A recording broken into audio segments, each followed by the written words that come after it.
যতক্ষণ ভালো কাজের আদেশ দিল কিছু বলবে না, যেই অসৎ কাজে বাধা দেবে তখনই হলো জাতির কাছে শত্রুতে পরিণত হবে। নবীজি বলেছেন মারওয়া আইমিনকুম মুনকারান ফালিগাইয়িরহু বিয়াদিহি ফাইল্লাম ইস্তাতি ফাবিলিসানি ফাইল্লাম ইস্তাতি ফাবিকলবি ওয়া যালিকা আদআফুল ঈমান।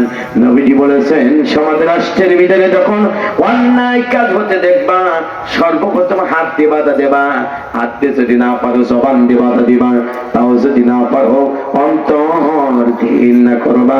অন্তর দিয়ে ঘৃণা করা হলে ইমানের সবচেয়ে দুর্বলতম জায়গা। কথা বলেন ঠিক না? বাংলাদেশের মানুষ যদি সেই জায়গায় ঘুষ চলে, ঘুষ না দিয়ে যদি একটা ঘুষি মেরে দিত, ঘুষ থাকবে? বলেন থাকবে? ঘুষের টাকায় খুশি, দুই একটা নাক ফাটা, ঘুষ নেওয়া বন্ধ হয়ে যাবে। কথা ঠিক না? হাত দিয়ে একদম সাইটিং দেন, দেখেন আর জীবন আপনার কাছে ঘুষ নিতে আসবে না। কিন্তু আমরা তো সেটা করবো না, আমরা আরো ঘুষ দেব। এরপরে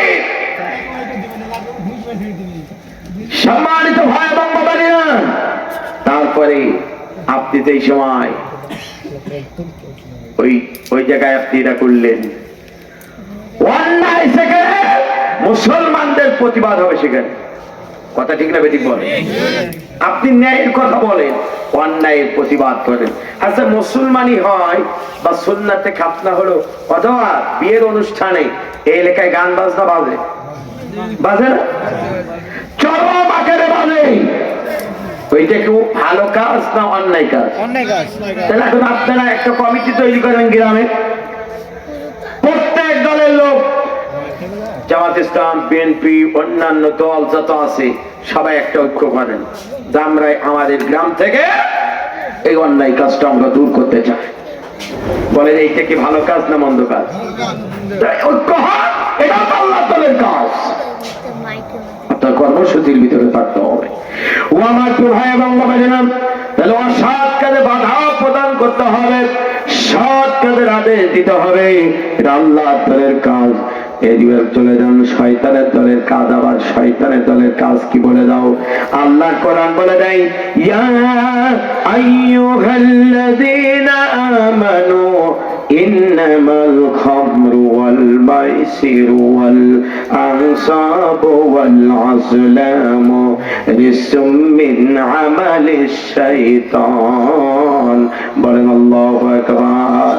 সূরা মায়েদার 90 নম্বর আয়াত পড়তে গিয়ে খুলে দেখবে আল্লাহ বলছে, হে ঈমানদার তোমরা শুনে নাও, শয়তানের দলের আমল হলো 4টা।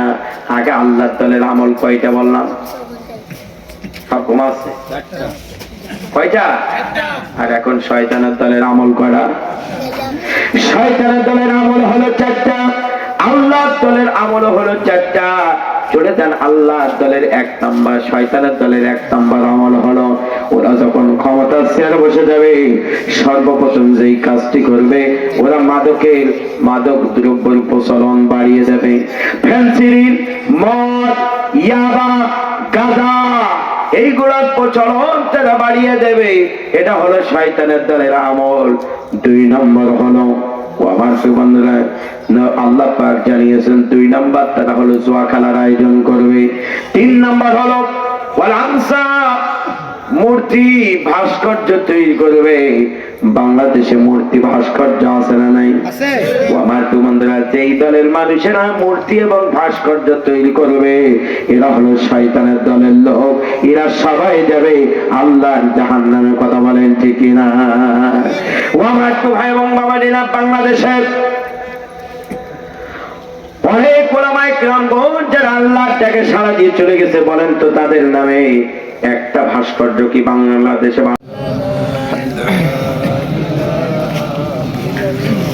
লা ইলাহা ইল্লাল্লাহু মুহাম্মাদুর রাসূলুল্লাহ। সকলেই পড়ছি সাল্লাল্লাহু আলাইহি ওয়াসাল্লাম। আলহামদুলিল্লাহ, মনিহারপুর দক্ষিণ পূর্ব পাড়া জামে মসজিদের উদ্যোগে 14তম এক দিনব্যাপী ঐতিহাসিক তাফসীরুল কোরআন মাহফিল। উপস্থিত আছেন অত্র মাহফিলের সম্মানিত শ্রদ্ধাভাজন সভাপতি জনাব আলহাজ মোহাম্মদ আবুল হোসেন মালিতা। প্রিয় গোলামকে কোরআনের মাহফিলের সভাপতি করে যেভাবে সম্মানিত করেছেন, কিয়ামতের দিন আল্লাহ জান্নাতে আমলনামা দিয়ে জান্নাতের মেহমান হিসেবে সম্মানিত করুন। কেউ আমিন বলবেন না? ওনার প্রতি কি রাগ আছে নাকি? উনি জান্নাতে যাক, আমরা চাই না? আমরা সবাই জান্নাতে যেতে চাই তো নাকি? জবান খুলে দিয়ে একটু আমিন জোরে বলেন। আজকের এই তাফসীর মাহফিলে এতক্ষণ আলোচনা শুনিয়ে ধন্য করেছেন আমার প্রিয় কলিজার টুকরা ভাই জনাব হযরত মাওলানা মোহাম্মদ আল আমিন হুসাইন। আল্লাহ তুমি তার যোগ্যতাকে বাড়িয়ে দাও, যতদিন পর্যন্ত দুনিয়ায় বেঁচে থাকবে কোরআনের খাদেম হিসেবে কবুল করো, বলেন আমিন। আজকের এই তাফসীর মাহফিলে আপনাদেরকে আলোচনা শুনিয়ে ধন্য করেছেন জনাব হযরত মাওলানা আশরাফুল ইসলাম সাহেব। প্রিয় ভাইয়ের কণ্ঠকে আল্লাহ গোটা পৃথিবীর মুসলিম উম্মাহর জন্য কোরআনের ময়দানে কবুল করুক। আমার পূর্বে এতক্ষণ পর্যন্ত আলোচনা শুনি আপনাদেরকে ধন্য করেছেন বিশিষ্ট আলেমে দ্বীন মুফাসসির কোরআন জনাব হযরত মাওলানা মাহবুবুর রহমান সাহেব। আপনাদের এলাকার লিখিত সন্তান, কোরআন এবং হাদিস বিজ্ঞান সম্পর্কে অকাট্য দলিল দিয়ে আলোচনা করেছেন। সম্মানিত ভাই এবং বাবাজিরা, মঞ্চে বসে ওলামা ইকরামগণ, সামনে বসে ইসলাম প্রিয়, কোরআন প্রিয়, যার তৌহিদি জনতা, পর্দার অন্তরালে বসে থাকা সতী সাধবী মা এবং বোনেরা, সকলকে মোবারকবাদ জানাচ্ছি। আসসালামু আলাইকুম ওয়া রাহমাতুল্লাহ। আল্লাহর কাছে শুকরিয়া আদায় করছি, সকলেই পড়ছি আলহামদুলিল্লাহ। আর একটু জোরে বলি, শুকরিয়া আদায় করলে খুশি হন কে? বেজার হয়? আমরা খুশি চাই কার? আমরা দুনিয়ায় মানুষের খুশি বেশি চাই। দুনিয়ায় যে যা দল করে সে দলের নেতা যাতে খুশি হয় সেই কাজ দলের কর্মীরা করে না, করে না? ওই দলের নেতার খুশি করে লাভ নাই। আপনি খুশি করবেন কার? আমার আল্লাহ এবং রসুল খুশি আছে কিনা, এইটা আপনার আগে চিন্তার ভিতরে নিতে হবে। আল্লাহ এবং আল্লাহ রসুল যদি খুশি না হয়, সেক্ষেত্রে আপনার নেতা খুশি হলো কি হলো না এটা দেখার দরকার নেই। আপনি নেতার খুশি করতে গিয়ে যদি আল্লাহ এবং আল্লাহ রসুলের অসন্তুষ্টির বাইরে চলে যান, আপনার কপাল পড়ে যাবে, আপনি জাহান্নামে চলে যাবেন। কথা বলেন ঠিক কিনা? তাহলে প্রশংসা হবে কার? আর এর আগে হয়েছে কার? বাংলাদেশে কার হয়েছে? ওরও হইবে, বাপের যা হয়েছে। কথা ঠিক না? আর আপা আপা 1 মিনিটের ভিতরে 40 বার চিন্তা করে। ও আমার বন্ধুরা, তাহলে প্রশংসা হবে একমাত্র শুধুমাত্র আল্লাহ তাআলা। জবান খুলে দিয়ে সকলেই পড়ছি আলহামদুলিল্লাহ। দরুদুস সালাম আকায়ে নামদার তাজদার মদিনা জনাবে মুহাম্মদ রাসূলুল্লাহ, সকলেই পড়ছি সাল্লাল্লাহু আলাইহি ওয়াসাল্লাম। সম্মানিত উপস্থিতি, আমি আপনাদের সামনে বেশি লম্বা সময় নেব না, কারণ আপনারাও চিন্তা করছেন চুয়াডাঙ্গার হুজুর আইছে, নিতে একেবারে কমে তো ছাড়বে না, কিছু না হলেও রাত কড়া বাজাবে তার ঠিক ঠিকানা নাই। আমাদের এলাকায় মাওলানা হাবিবুর রহমান সাহেব ছিলেন, চুয়াডাঙ্গার এমপি ছিলেন বাংলাদেশ জামাত ইসলামী। তো এই মাওলানা হাবিবুর রহমান সাহেব উনি ওয়াজ নসিহত করতেন, খুব ভালো আলোচক ছিলেন। তো এক এলাকায় গেলাম, যাওয়ার পরে একজন পীর সাহেব মানুষ চোখ বন্ধ করে ওয়াজ শুরু করেছে, চোখ আর খোলে না। এইবার আখিরি মোনাজাত শুরু করেছে আধা ঘন্টা ধরে। লোকজন প্রচন্ড শীত, সামনে থেকে 1-2 করে উঠতে উঠতে সব ময়দান ক্লিয়ার। দেখে হাতের ডান সাইডে বসে আছে কম্বল মুড়ি দিয়ে একজন ব্যক্তি। হুজুর আমিন বলে দোয়া শেষ করে বলতেছে, যাক আজকের এই মাহফিলে একজন আল্লাহওয়ালা পাওয়া গেল। বেচারা এই ব্যক্তি আল্লাহওয়ালা। ও তখন কম্বলটা ছড়িয়ে দিয়ে চাদরটা সরিয়ে দেওয়া, হুজুর বেশি কথা বলবেন না, আমি আল্লাহওয়ালা কিনা এটা আমি বলতে পারবো না। আমি যদি মায়ের কথা দাওয়াতাম আমি সবার আগে বাড়ি যেতাম। এখন এমন ওয়াজ করা যাবে না যে মায়ের গলা থাকবে আর আমি থাকবো, আপনারা বাড়ি যাবেন, এটা হবে না। আজকে শেষ পর্যন্ত থাকা যাবে তো ইনশাল্লাহ নাকি? যতক্ষণ চলবে আমরা থাকবো ইনশাল্লাহ। আখেরি মোনাজাত করে বাড়িতে যাব। উঠতে পারবেন তারা, ওঠার একটু অনুমতি দিয়ে দিই আগে।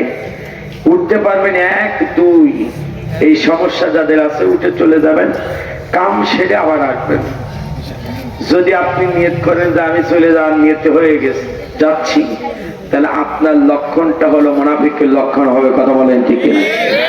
এরপরে আপনি চলে যেতে পারবেন। আমি বগুড়ায় মাহফিল করতে গিয়ে আমি বলতেছি 1 আর 2 নম্বর সমস্যা কার কার, তারাও চলে যাবেন, কামছের আর চলে আসবেন। একজন মাহফিলের শ্রোতা হাতের ইশারা করে দেখাচ্ছে হুজুর 3 নম্বর সমস্যা। তখন আমি বলতেছি ভাই 1 2 নাই বুঝতাম, 3 তো জীবনে কোনোদিন বুঝি না। বলেন তো, মাহফিলের কিছু রসিক শ্রোতা আমাদের থাকে। তখন বলছো, আমি বললাম যে আপনার 3 নম্বর সমস্যাটা কি বলা যাবে? বলা যাবে কিন্তু লজ্জা করছে। আমি বললাম না, বলেন সমস্যা নেই। আমার 3 নম্বর সমস্যা বিড়ি টানার নেশা লেগেছে। নাউজুবিল্লাহ বলেন। আচ্ছা, বিড়ি খাওয়া সুন্নাত না নফল? হ্যাঁ, অনেকে চিন্তা করছে সুন্নাত নাই নফল, অপশন তো দুটো, নফলই পারে নফলই হবে নাকি? কি হবে? তাহলে খাওয়া যাবে? তাহলে বুঝতে হবে 1 আর 2 আর 3। 1 2 বললি ছেড়ে দেবেন, 3 বললি ছাড়া যাবে না। আর একটা আছে 4 নাম্বার, যারা বেনামাজি আছে ওদের বিরুদ্ধে কিছু কথা যাবে। চিন্তা করবো হুজুর আমি ঈশা পড়ে আসিনি তাই এত গাদা আমারে দিচ্ছেন, ওয়াজ আমি শুনবই না। এইরকম যাদের কিছু শ্রোতা আছে না নাই? কারণ ওদের অ্যালার্জি পর্যন্ত, গরুর গোস্ত যদি অ্যালার্জি যার সমস্যা আছে যদি খাওয়ান তো চুলকানি কমে যাবে। হ্যাঁ, এর সাথে ইলিশ মাছ, বেগুন আরো বাড়বে। চুলকাতে চুলকাতে অবস্থা কেরাকি। এখন এমন অবস্থা হবে, কোরআন এবং হাদিসের হক কথা বলতে গেলে কাউরি কিন্তু চুলকানো বাড়বে, কোন চুলকানি দিয়ে লাভ হবে না। কোরআন যার, আসমান যার, জমিন তার, কথা হবে তার। কাউরি পাপ দাদা 14 গোষ্ঠীর কথা পৃথিবীর জমিনে হবে না। কথা বলেন ঠিক? কারণ জীবন দিয়েছেন আল্লাহ একবার, কেড়ে নিবেন একবার। আল্লাহ সাইদি বলেছিলেন বাঁচতে যদি চাও সিংহের মতন 1 ঘন্টা বেঁচে থাকার ভিতরে সার্থকতা আছে, বিড়ালের মতন 500 বছর বেঁচে থেকে কোনো লাভ নাই। সেটা আমরা বাঁচতে চাই সিংহের মতন, বাঘের মতন। কথা বলেন ঠিক না? বাংলাদেশের ছাত্র জনতা দেখিয়ে দিয়েছেন, বাংলাদেশের তামাল ছেলেরা দেখিয়ে দিয়েছেন আমরা বাঁচতে চাই, আমরা বাঁচতে চাই সিংহের মতন, বাঘের মতন। কথা বলেন ঠিক না? ভাই এবং বাবাজিরা, চলে যান মহাগ্রন্থ আল কোরআনুল কারীম 28 নম্বর সূরা সূরাতুল কাসাস। এই সূরাতুল কাসাস থেকে 2টি আয়াত আপনাদের মাঝে তেলাওয়াত করেছি। 2টি আয়াত, এ থেকে সংক্ষিপ্ত পরিসরে কথা হবে ইনশাআল্লাহ। আল্লাহ কবুল করুন। বলেন আমি এটা মারহাবা জোরে বলেন তো ভাই দেখি, আরেকটু জোরে। এখানে বিয়ের ওয়ালারা সব, কিন্তু অবিবাহিত কি ছেলে এলাকায় নেই না? আছে। সব ফ্রি ফায়ার, পাবজি আর টিকটক নিয়ে পড়ি আছে, ফেসবুক নিয়ে পড়ি আছে। যুবকদের কাম সারা। কথা ঠিক না বেঠিক বলে? যুবকেরা কোরআনের অনুষ্ঠানে যদি আসে ওদের ঈমান বেড়ে যাবে, কিন্তু শয়তান বাধা দিতে চায়। আবার কিছু কিছু বাংলার জমিনে নাস্তিক বেঈমান তৈরি হয়েছে। আমার বন্ধুরা তারা বলতেছে আল্লাহ কোরআনের তাফসীর মাহফিলের মাধ্যম দিয়ে নাকি বাংলাদেশের পুরাতন জারি গান, পালা গান সব উধাও হয়ে যাচ্ছে। এই জন্য ওদের কলিজা শুকিয়ে যাচ্ছে। ঠিক বলেন ইমান তাদের আছে? মরে গেলে ওদের জানাজার ইমামতি করা যাবে? মরে গেলে ওদের জানাজার নামাজ পড়া যাবে? হারাম হারাম হারাম, কথা বলেন ঠিক না? যাদের কাছে কোরআন অনুষ্ঠান ভালো লাগে না, নাচ গান নর্তকীদের নাচ গান যাদের ভালো লাগে, বুঝতে হবে নামে বস্তি আমলিয়াতে মুসলমান নাই, কথা বলেন ঠিক না? সম্মানিত ভাই এবং বাবা যিনি চলে যান, আল্লাহ রাব্বুল আলামিন বলেন তিলকা আয়াতুল কিতাবিল মুবিন। এই আয়াত কিতাবের আয়াতগুলো হলো সুস্পষ্ট। আল্লাহর কোরআনের আয়াতের ভিতরে কোনো জড়তা নাই। মহাগ্রন্থ আল কোরআনুল কারীম সূরাতুল ফাতিহা থেকে সূরাতুন নাস পর্যন্ত একটি সূরার ভিতরে একটা জবরজির পেশের ভিতরেও আমার আল্লাহ রাব্বুল আলামিন ভুল ত্রুটি রাখেন নাই, কথা বলেন ঠিক না?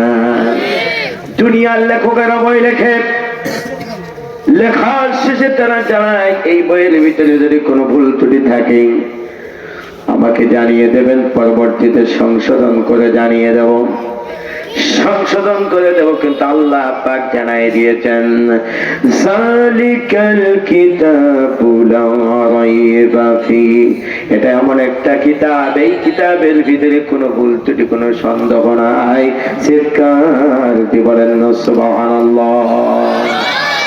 আল্লাহর কোরআনের কাছে আমরা বলি কোরআন বলো তো, তুমি কি স্পষ্ট একটা কিতাব, তোমার ভিতরে কোনো জড়তা নাই। কোরআন তুমি একটু বলে দাও, ও কোরআন এই পৃথিবীর জমিনে কে তোমারে পাঠালো? আল্লাহর কোরআন স্পষ্ট ভাবে জানিয়ে দেয় আমাকে এই পৃথিবীর জমিনে পাঠিয়েছেন তিনি। তানসিলুম মির রাব্বিল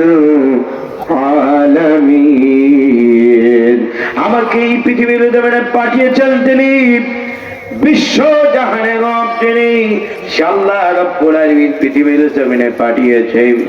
কোরআনকে বলি কোরআন তোমাকে তো আল্লাহ পৃথিবীর জমিনে পাঠিয়েছেন, বলো তো কোরআন তোমার হেফাজতের দায়িত্ব আবার কে নিয়েছেন? আল্লাহর কোরআন জানিয়ে দেয় ইন্না নাহনু নাযালনা যিকরা ওয়া ইন্না লাহু লাহাফিজুন। আল্লাহর কোরআন বলে দেয় নিশ্চয়ই আল্লাহ পাক জানিয়ে দিয়েছেন নিশ্চয় আমি আল্লাহ রাব্বুল আলামিন এই কোরআন নাজিল করেছি, আবার এই কোরআনের হেফাজতের দায়িত্ব আমি আল্লাহ তাআলা নিজেই গ্রহণ করে নিয়েছি। যারা বলেন সুবহানাল্লাহ। তাহলে কোরআন হেফাজতের দায়িত্ব কার? গোটা পৃথিবীর কাফের বেঈমানরা যদি কোরআনের আইনকে উৎখাত করে দেওয়ার জন্য চেষ্টা সাধনা করে, কোরআনকে যদি উৎখাত করার চেষ্টা করে, ও আমার ভাইরাও ওরা সাময়িক চেষ্টা করবে, চেষ্টা সাধনা চালিয়ে যাবে, উৎখাত করতে পারবে না। আল্লাহর কোরআন আবার স্পষ্ট ভাবে জানিয়ে দেয় ইউরিদুনা লিইউতফিউ নূরাল্লাহি বিআফওয়াহিহিম ওয়াল্লাহু মুতিম্মু নূরিহি ওয়ালাউ কারিহাল কাফিরুন। আল্লাহ পাক বলেন কাফের বেঈমানরা চায় তারা তাদের মুখের ফুৎকার দিয়ে আল্লাহর আলোকে নিভাইয়ে দেবে। আল্লাহ বলেন ওরা লিবাই দিতে পারবে না, ওরা যত লিবানোর জন্য চেষ্টা করবে আল্লাহ পাক কোরআনের গতিকে আরো তত বাড়িয়ে দেবে। যারা বলেন সুবহানাল্লাহ। ইসলামের পথে কোরআনের পথে যত বাধা দেবে ইসলাম তথা কোরআনের গতি তার চাইতে আরো বেশি বৃদ্ধি পেয়ে যাবে। আমার ভাইরা আমরা মুসলিম তাওহীদ জনতা বলতে চাই বর্তমান প্রেক্ষাপটে গোটা বাংলার জমিনে যারা কোরআনের বিপক্ষে অবস্থান করবে, কোরআনের পক্ষে বাধা দেওয়ার জন্য চেষ্টা করবে, আল্লাহর কোরআনের মাহফিল করে 144 ধারা জারি করবে, কোরআনের তালিম যেই জায়গায় হবে ওইটাকে বন্ধ করে দেওয়ার জন্য যে বাধারা পাই তারা চালিয়ে যাবে। ওরা ইসলামের দুশমন, ওরা হলো কাফের, ওরা হলো বেঈমান, ওরা হলো মুনাফিক। কথা বলেন ঠিক না? কোরআন হেফাজতের দায়িত্ব আমার আল্লাহ নিয়েছেন। আমি চিন্তা করলাম কোরআন আল্লাহ কিভাবে হেফাজত করবেন। আল্লাহ রাব্বুল আলামিন কোরআন মানুষের প্যান্টের মাধ্যম দিয়ে হেফাজত করেছেন। লক্ষ্য করে গোটা পৃথিবীর যদি কলমার কাগজে লেখা যে কিতাবগুলো আছে এইগুলা যদি একটি ঘরে আবদ্ধ করে রাখা হয় আর বাংলার জমিনে তথা গোটা পৃথিবীর জমিনে কোরআনের হাফেজ গুলা যদি তার যদি আপনি হাত কেটে নেন, পা কেটে নেন, মস্তিষ্ক যদি ঠিক থাকে আর জবান যদি ঠিক থাকে, আল্লাহ রাব্বুল আলামিনের কোরআন বলা বন্ধ হবে না। কথা বলেন ঠিক না? তাহলে আমার বন্ধুরা, হাফেজে কোরআন গুলা হলো রক্তে মাংসে তৈরি করা জীবন্ত কিতাব, আর এটা হলো কলম আর কাগজে লেখা কিতাব। ও আমার নাটোর এলাকার লালপুরের তৌহিদ জনতা, আমি আপনাদের কাছে প্রশ্ন করতে চাই, মহাগ্রন্থ আল কোরআনুল কারীম এই কলম আর কাগজে লেখা কিতাবের একটা পৃষ্ঠা একটা কোণা যদি লালপুরের এলাকার কোন আমার বন্ধুরা কোন মানুষ যদি একটি কোণা একটা পৃষ্ঠা যদি ছিঁড়ে ফেলে দেয়, আমি বিশ্বাস করি লালপুরের মানুষটাকে গোস্ত পোলাও রান্না করে খাওয়াবে না, তাকে রান্না বান্না করে খাওয়াবে না, আদর যত্ন করবে না। ঠিক আদর যত্ন হবে এই পাশের লাঠি দিয়ে পিটানোর মাধ্যম দিয়ে। কথা বলেন ঠিক না? ও আমার বন্ধুরা, কলমার কাগজে লেখা কিতাবের একটা পৃষ্ঠা ছেঁড়ার কারণে যদি এই অবস্থা যদি হয়ে যায়, ও আমার বন্ধুরা, রক্ত মাংসে তৈরি করা জীবন্ত বেদা হাফেজে কোরআন আলেম ওলামাদেরকে যদি বিদায়ের ষড়যন্ত্রের জাল নীল নকশারা নাস্তিক বেঈমানেরা তৈরি করে, আমরা লালপুরের তৌহিদ জনতা বলতে চাই, ঘুঘু দেখেছো ঘুঘুর ফার্ম দেখো নাই, মুসলমান দেখেছো মুসলমানের তাকবীরের আওয়াজ শোনা নাই, সিংহ দেখেছো সিংহর গর্জন তোমরা শোনা নাই, বাঘ দেখেছো বাঘের অহংকার কিন্তু শোনো নাই। আমরা মুসলিম তৌহিদ জনতা লালপুরের তৌহিদ জনতা বলতে চাই, রক্ত মাংসে তৈরি করা জীবন্ত করেন হাফেজে কোরআনকে যদি আর একটি বারের জন্য বাংলা জমিন থেকে মিথ্যা হামলা মামলা দিয়ে বিদায়ের ষড়যন্ত্রের জাল নীল নকশা তৈরি করা হয়, আমরা এক হাত আল্লাহর কোরআন নেব আর এক হাত ইমানের তরবারি হবে, মাথায় কাপড়ে বেঁধে নিয়া নারায়ে তাকবীর আল্লাহু আকবার স্লোগান দিয়ে ময়দানে ছাপিয়ে পড়ব। বাংলার জমিন থেকে একটা আলেম কোয়ার মিথ্যা অপবাদ দিয়ে বিদায় হতে দেব না। কথা বলেন ঠিক না? রাজি আছেন তো? আল্লাহ কবুল করুন, বলেন আমিন। ও লালপুরের এলাকার তৌহিদ জনতা, আপনাদের মুখ থেকে স্বীকৃতি আসলো, কলম আর কাগজে লেখা কিতাবের একটা পৃষ্ঠা একটা কোণা কোন নাস্তিক কোন বেঈমান কোন মুরতাদ যদি ছেড়ে ফেলা দেয়, তাকে জামায়াতের করা হবে না, বিনা করার মাধ্যম দিয়ে দুনিয়ার থেকে বিদায় করানোর মাধ্যম দিয়ে শুধু রক্ত মাংসে তৈরি করা জীবন্ত কোরআনকে যারা বিদায়ের ষড়যন্ত্রের জাল নীল নকশা তৈরি করবে, বাংলার মুসলমান তৌহিদ জনতা ওই নাস্তিক বেঈমানদের বাংলার জমিন থেকে জুতা পিটা করে বিদায় করবে। কথা বলে ঠিক না? কিন্তু আমাদের ঐক্য থাকতে হবে। বাংলাদেশের মুসলমানদের ঐক্য এখন আছে? বলেন আছে? কিসের ঐক্য আমাদের? বাংলাদেশের সব দাড়ি টুকরা মোল্লা মৌলবী যদি এক হয়, বাংলাদেশের চুইনো পুটি মার্কা যত নাস্তিক বেঈমান আছে পালানোর জন্য ইঁদুরের গর্তটাও খুঁজে পাবে না। ঠিক না বেঠিক? আমরা তো ঠিক না, এক হুজুর আর এক হুজুরের বিরুদ্ধে কথা বলে, এক নামাজি আর এক নামাজির বিরুদ্ধে লেগে গেছে। এখন কি ঠেলা ঠেলি বাবা! এই ঠেলা ঠেলি বন্ধ করে কোরআনের শাসন বাস্তবায়ন করেন। সব ঠেলা ঠেলি একদিন 24 ঘন্টার ভিতরে সেমিনার করে সমস্ত ইখতিলাফ মাসালা গুলা বঙ্গোপসাগরে ভাসিয়ে দেওয়া হবে। কথা বলে ঠিক আছে? আমার বন্ধুরা চলে যান, আল্লাহ রাব্বুল আলামিন কোরআন কি আমরা আবার জিজ্ঞাসা করে, কোরআন তুমি স্পষ্ট ভাবে একটু আমাদেরকে জানিয়ে দাও, কোরআন তুমি বলো আমরা দুনিয়ার জমিনে আসি, বলো তো আমাদের কোন দলদারি করা লাগবে কিনা? কোরআনের কাছে জিজ্ঞাসা করি। আল্লাহ কোরআন বলে নাই ওয়ালতাকুম মিনকুম উম্মাতুন ইয়াদউন يسارعون إلى الخير ويأمرون بالمعروف وينهون عن المنكر বলেন আল্লাহু আকবার এটা কি আমার কথা না ভাইয়ের কথা ওই যে ওনার কথা কথা কার সবাই বলেন কথা কার যেহেতু কোরআন স্পষ্ট কোরআনের ভিতরে কোনো জড়তা নাই এই জন্য কোরআনের কাছে আমরা জিজ্ঞাসা করি কোরআন বলো তো দলদারি আবার করা লাগবে কিনা দলের কথা কোরআনে আছে না নাই বলেন আছে না নাই কবরে যেই সময় যাবেন ওই সময় দলের কথা বলা হবে কিনা হবে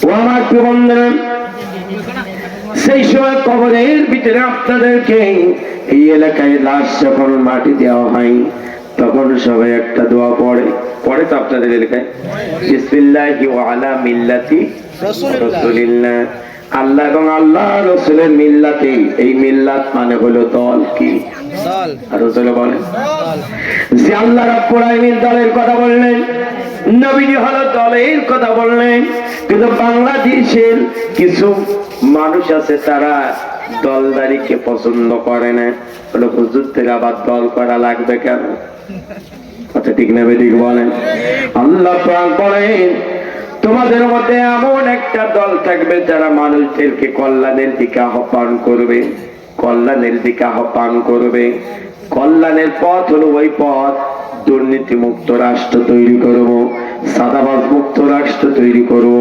টেন্ডারবাজ মুক্ত রাষ্ট্র তৈরি করব দখলদার মুক্ত রাষ্ট্র তৈরি আমরা করব মানুষের অধিকারকে মানুষের কাছে ফেরত দেব এটা হলো কল্যাণের পথ কথা বলেন ঠিক না ও আমার বন্ধুরা যারা মানুষদেরকে কল্যাণের দিকে আহ্বান করে সৎ কাজের আদেশ দেয় অসৎ কাজে বাধা প্রদান করে আল্লাহ পাক বলেন এইরকম একটা দল তোমাদের ভিতরে থাকা লাগবে আল্লাহর কোরআনের কাছে আবার জিজ্ঞাসা করি ও কোরআন তুমি স্পষ্ট ভাবে জানিয়ে দাও ও কোরআন তুমি বলে দাও আল্লাহ রাব্বুল আলামিনের পক্ষ থেকে গোটা পৃথিবীতে দল থাকবে কয়টা আল্লাহ রাব্বুল আলামিন কোরআন জানিয়ে দেয় সূরা মুজাদালার 19 এবং 22 নম্বর আয়াতের ভিতরে আল্লাহ পাক জানিয়ে দিয়েছেন উলাইকা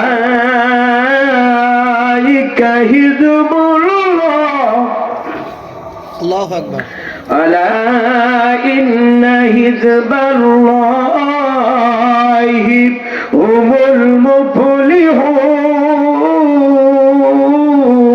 আল্লাহু আকবার আল্লাহ পাক বলেন একটা দল হবে আল্লাহর দল আল্লাহর দলে থাকবে যারা সফল কাম হবে তারা সুবহানাল্লাহ বলবেন না আমরা কার দল করব বাপের দল মায়ের দল চাচার দল হ্যাঁ শালির দল শালার দল কার দল সবাই জোরে বলেন ভাই একটু কিপটামি করছেন কেন জোরে বলেন তো কার দল ও আমার ভাইয়েরা আল্লাহ কোরআন আবার জানিয়ে দেয় আর একটা দল আছে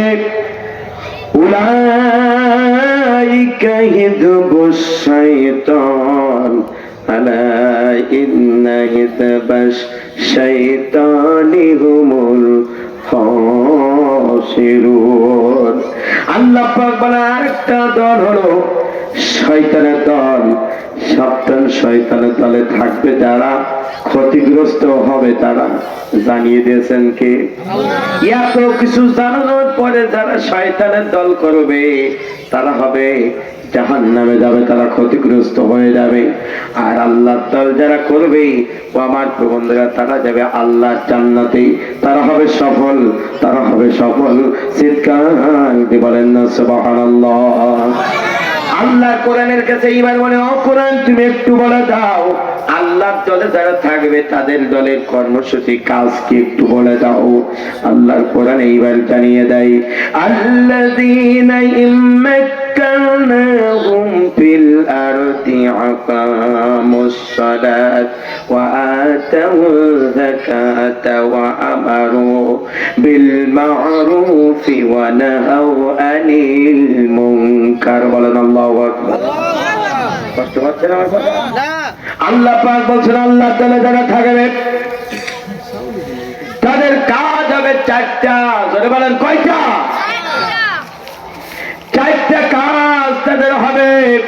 আল্লাহ দলের কর্মী লিডার সমর্থক সহযোগী বলে তারা দাবি করবে, তাদের কাজ হবে চারটা।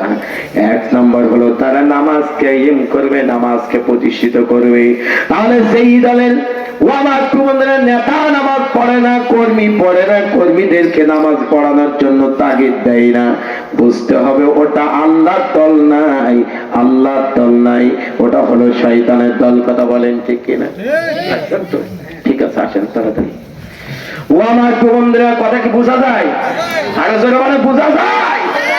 নামাজ পড়ে না, ও আমার বন্ধুরা নেতা পড়ে না, কর্মীদেরকে পড়ানোর জন্য তাগিদ দেয় না।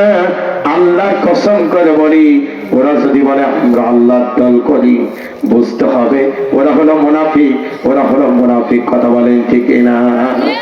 বাংলাদেশের যত দল আছে 90% মুসলমান, 92% মুসলমানের বাংলাদেশে। ও আমার বন্ধুরা, এই 92% মুসলমানের বাংলাদেশে যে যা দল করেন, প্রত্যেকের দলের নেতাদেরকে বলতে হবে আমরা তোমার দল করতে চাই, কিন্তু শর্ত হলো আমাদের দলীয় কার্যক্রমের প্রথম নাম্বার যে কর্মসূচি রাখতে হবে, সেটা নিজে নেতা নামাজ পড়বে, কর্মীদেরকে নামাজ পড়ানোর জন্য বলতে হবে। যেই দলের নেতা নামাজ পড়বে না, কর্মীদেরকেও আহ্বান করবে না, কান মোড়া দিলাম জীবনে বেঁচে থাকবো যতক্ষণ, কই দল করবো না ততক্ষণ। কথা বলেন ঠিকই না? নবীজি আমার জানিয়ে দিয়েছেন, মান তারাকা সালাতা মুতাআম্মিদান ফাকাদ কাফার। নবীজি বলেছেন, নবীজি স্পষ্ট ভাবে জানিয়ে দিয়েছেন, কেউ যদি ইচ্ছাকৃত ভাবে নামাজ ছেড়ে দেয়, সে কাফেরদের দলভুক্ত হয়ে যাবে। ও আমার বন্ধুরা, বাংলাদেশের মানুষেরা আমরা যত ওয়াজ নসিহত করলাম, এইবার চলে যান, তাহলে হুজুরদের পাওয়ার দরকার আছে কি নাই একটুখানি আপনাদের বোঝাই। ও আমার বন্ধুরা, সম্মানিত ভাই এবং বাবারা, বাংলাদেশে প্রতিদিন হাজার এর কাছাকাছি মাহফিল হয়, প্রতিদিন এত মাহফিল হয়, প্রতি শুক্রবারে জুম্মার খুতবা হয়, দোয়ার অনুষ্ঠান হয়, প্রত্যেক আলোচনায় ইমাম সাহেবেরা আলেমেরা বলে নামাজ পড়ো, নামাজ পড়ো, নামাজ পড়ো। কত ওয়াজ নসিহত আমরা করলাম, মানুষদেরকে মসজিদের ভিতরে প্রবেশ করাতে পারলাম না। এখন যে বর্তমান সরকার যারা ক্ষমতায় আছে, ও আমার বন্ধু স্বরাষ্ট্র উপদেষ্টা যদি আগামীকালকে 1 মিনিট একটা লেকচার দেবে, শুনে নেন, শুনে নেন, আগামীকালকে একটা লেকচার দেবে, 1 মিনিটের ভিতরে বলবে যাদের বয়স হয়েছে 12 বছরের ঊর্ধ্বে, এই মুসলমানের সন্তানগুলা যদি নামাজ না পড়ে, স্বরাষ্ট্র উপদেষ্টা প্রশাসনকে জানিয়ে দেবে, এইগুলাকে ধর্মা আর জেলখানার ভিতরে পড়বা। আমি আল্লাহর কসম করে আপনাদের বলি, যদি এখন এই ঘোষণা দেয় আর মিডিয়ার মাধ্যম দিয়ে যদি জানাজানি হয়ে যায়, ফজরের নামাজ পড়ানোর জন্য ইমাম সাহেবের ইমামতির জায়গাটাও থাকবে না, ওটাও দখল হয়ে যাবে। কথা বলেন ঠিক না? সুতরাং ওই পাওয়ার হুজুরদের দরকার আছে না নাই? আরো জন বলেন আছে না নাই? কিছু কিছু মানুষ বলে হুজুর হ্যাঁ শুধু নামাজ পড়াবে, রোজা রাখবে, পর্দা মেনটেন করাবে, এরপরে পিতা মাতা মারা গেলে শুধু দোয়া খায়ের করে জান্নাতে পাঠিয়ে দেবে। হুজুরদের কাজ হলে এই, হুজুররা মেম্বার, চেয়ারম্যান, এমপি, মন্ত্রী কেন হবে? আমি আপনাদেরকে বলতে চাই, এই গ্রামে যখন একটা ইমাম নিয়োগ দেওয়া হয়, ইমাম সাহেব নামাজ পড়ে কিনা, তার আব্বা পড়ে কিনা, তার মা পড়ে কিনা, তার স্ত্রী পর্দা মেনটেন করে কিনা, এত কিছু ইন্টারভিউ নেওয়ার পরে একটা ইমাম সাহেবের বেতন হলো 5,000 টাকা, অনেক বেশি বেতন। ও আবার কি বন্ধুরা, আবার ওই ইমামি যদি আমার অনিচ্ছাকৃত ভাবে হোক 10 টাকার যদি দুর্নীতি করে, আমার বিশ্বাস এই গ্রামের মানুষ আগামীকালকেই ওই ইমাম সাহেবকে গলায় ধাক্কা দিয়া মসজিদ থেকে বের করে দিবে। কথা বলেন ঠিক না? ও মসজিদের ইমামকে যেভাবে এত ইন্টারভিউ নিয়ে যখন নিয়োগ দেওয়া হয়, জাতির ইমাম গুলা যদি এরকম কায়দায় যদি আমরা নিয়োগ দিতাম, ওই ইমাম মেম্বার নামাজ পড়ে কিনা, চেয়ারম্যান নামাজ পড়ে কিনা, এমপি নামাজ পড়ে কিনা, রমজান মাসে রোজা রাখে কিনা, মিথ্যা কথা সত্য কথা বলে কিনা, এত কিছু ইন্টারভিউ নেওয়ার পরে যদি জাতির ইমাম নিয়োগ দেওয়া যেত, আল্লাহর কসম করে বলি বাংলাদেশ 1টি বছরের ভিতরে দুর্নীতি মুক্ত বাংলাদেশ তৈরি হয়ে যেত। কথা বলেন ঠিক না? কষ্ট পাচ্ছেন আমার কথা বলেন?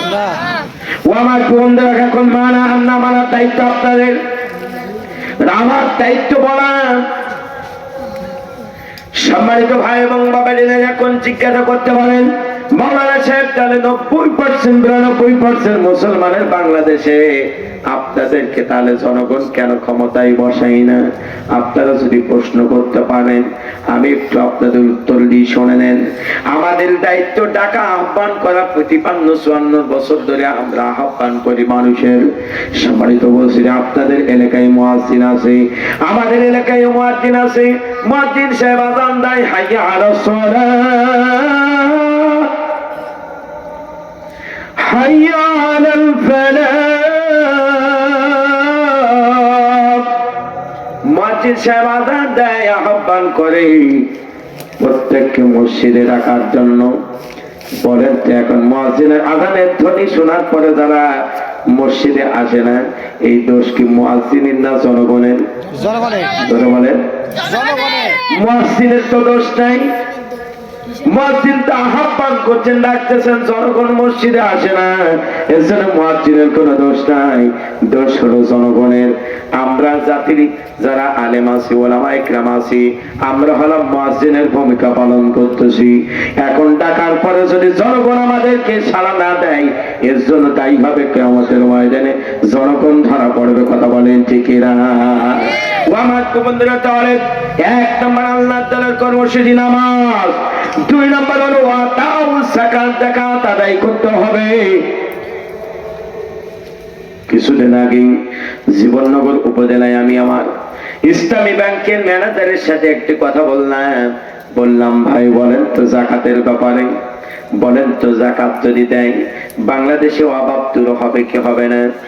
উনি তখন বললেন, মাওলানা সাহেব, সারা বাংলাদেশে ইসলামী ব্যাংকে যত মানুষ টাকা রেখেছে, এই টাকা যদি সঠিকভাবে যাকাত দেয়, কয়েকটা বছর যদি সঠিকভাবে জনগণ যাকাত দেয়, আমার বিশ্বাস